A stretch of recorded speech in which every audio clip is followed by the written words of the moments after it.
Welcome to World Alert Updates. Subscribe and press the bell icon for more updates. The world watched as a Chinese Coast Guard ship blasted a Philippine vessel with a water cannon near 2nd Thomas Shoal. The images were stark, a massive Chinese ship towering over a battered Philippine supply boat. This was no movie. This was the front line of a high-stakes struggle in the South China Sea.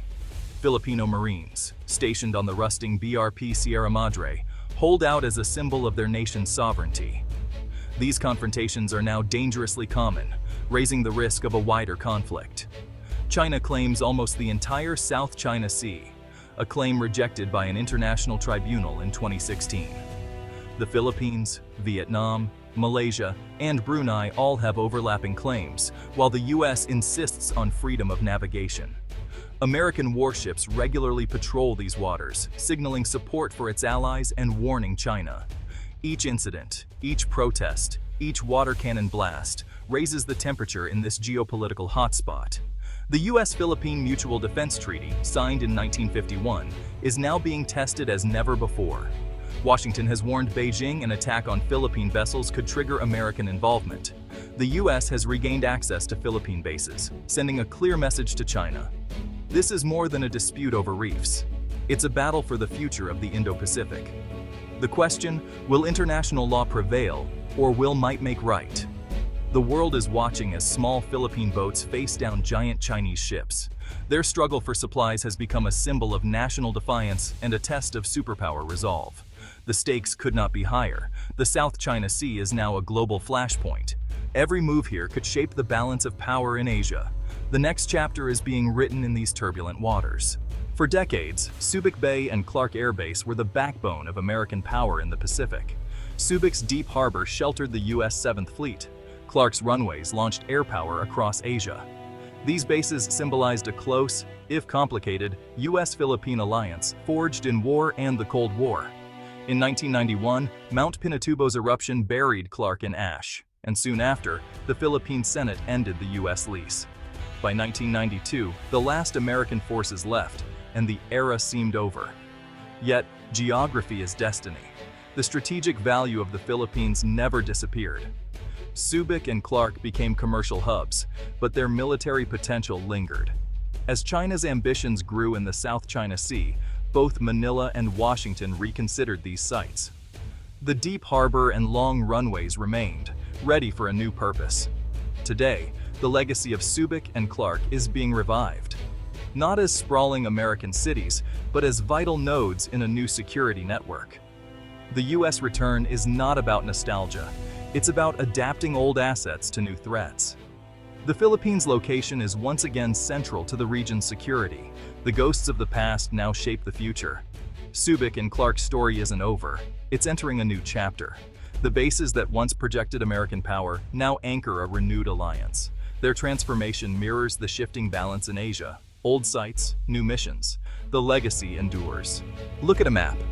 A chain of islands stretches from Japan through Taiwan to the Philippines and Borneo. This first island chain is a natural barrier, long central to U.S. defense strategy in Asia. For China, it's a cage. For the U.S. and its allies, a defensive wall. China's navy wants to break through, but choke points like the Bashi Channel are critical.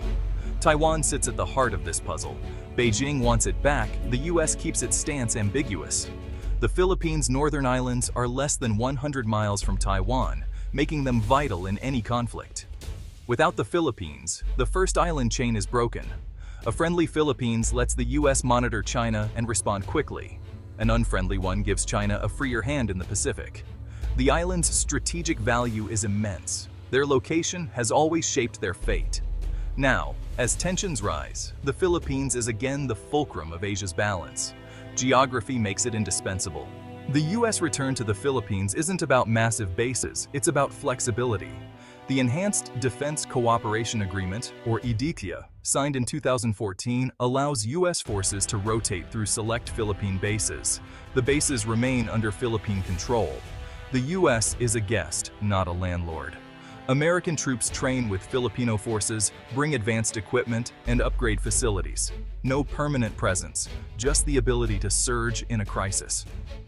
Initially, EDCA covered 5 sites: In 2023, 4 more were added, including bases near Taiwan and the South China Sea. The message to Beijing is clear. The U.S. is positioning itself at Asia's most sensitive flashpoints. EDCA gives the U.S. a resilient, distributed network, harder to target, easier to adapt. For the Philippines, it means upgraded bases and closer military ties at little cost. Joint training boosts both nations' capabilities. The infrastructure stays, even when U.S. troops rotate out. EDCA is a modern answer to modern threats, flexible, fast, and respectful of Philippine sovereignty. It's not about recreating the past, but preparing for the future. The agreement is a cornerstone of the new alliance. It's a quiet revolution in how the U.S. projects power in Asia. The Philippines is once again a key partner. The region is watching. The stakes are high. The Indo-Pacific is a chessboard of military strategy. China's anti-access area denial, A2AD, aims to keep U.S. forces at bay with missiles, ships, and advanced tech. The goal? Make it too risky for the U.S. to operate near China, especially over Taiwan or the South China Sea. In response, the U.S. developed Agile Combat Employment, ACE, a strategy of dispersing forces across many small, flexible bases. Instead of relying on big, vulnerable hubs, ACE uses a network of airfields, moving aircraft, and crews rapidly. EDCA sites in the Philippines are perfect for ACE, letting U.S. forces stay unpredictable and hard to target. F-22s might operate from Japan one day, then shift to the Philippines the next. This shell game complicates China's targeting and blunts its A2AD strategy. The U.S. isn't recreating old bases, it's building a dynamic, resilient presence. The Philippines is central to this new approach. The military balance is shifting, the game is on. From Beijing's view, U.S. military access to the Philippines is a direct threat. China sees a tightening ring of alliances, Japan, South Korea, Australia, and now the Philippines, as an attempt to contain its rise. The new EDCA sites, especially near Taiwan and the South China Sea, alarm Chinese planners. In a crisis, these bases could be used to launch strikes, gather intelligence, and block Chinese movements. The U.S. presence near Taiwan pins down Chinese forces and undermines their A2AD bubble. The Balabac site lets the U.S. monitor China's artificial islands in the Spratlys. This challenges China's control and reinforces U.S. commitment to freedom of navigation. For Beijing, it's not just military, it's a diplomatic setback. The U.S.-Philippine alliance signals that China's neighbors are pushing back. China's momentum is checked. The region's balance is shifting. The stakes for China are rising. For the Philippines, expanded U.S. access is a strategic bet. The immediate benefits security. The Philippine military is outgunned by China, but U.S. presence deters aggression. EDCA brings modern facilities, upgraded runways, and advanced systems, paid for by the U.S. joint training with American forces boosts Philippine capabilities. The alliance also means faster disaster response, crucial in a country hit by typhoons and earthquakes. U.S. logistics save lives in crises. Diplomatically, Manila gains leverage, anchoring itself in a network of U.S. allies. The government believes the risks of inaction outweigh the risks of angering China.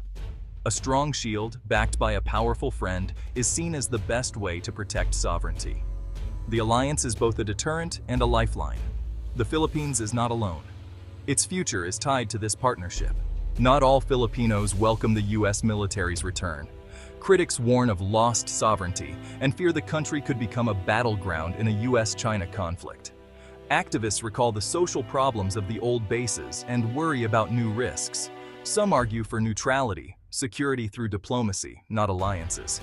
Yet most Filipinos support the U.S. alliance, hardened by China's harassment in the West Philippine Sea. For many, the U.S. is a needed ally against a bullying neighbor.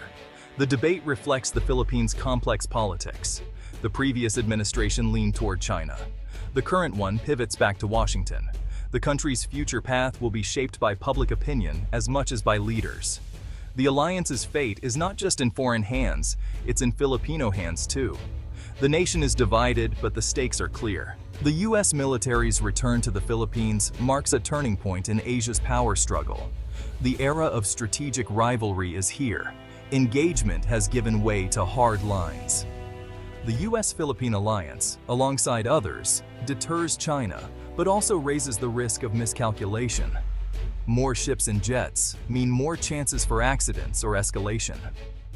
The South China Sea and Taiwan Strait are now global flashpoints.